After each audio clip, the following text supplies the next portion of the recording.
Hey there, world history. We are on to our fifth and final unit for this particular course. Yay, you're almost there.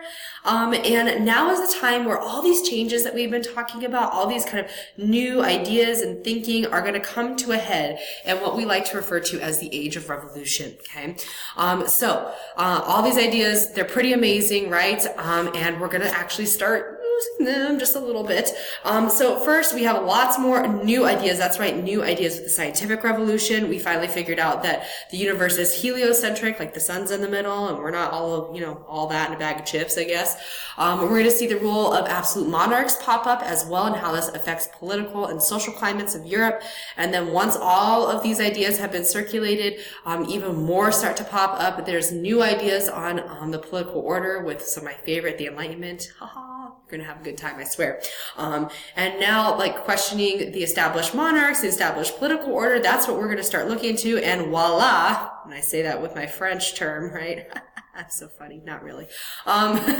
We have revolutions in Latin America and France, and even on over in the Americas. In fact, they are the first to put these Enlightenment ideas in order and have a huge impact on where we will go with our French Revolution. Okay?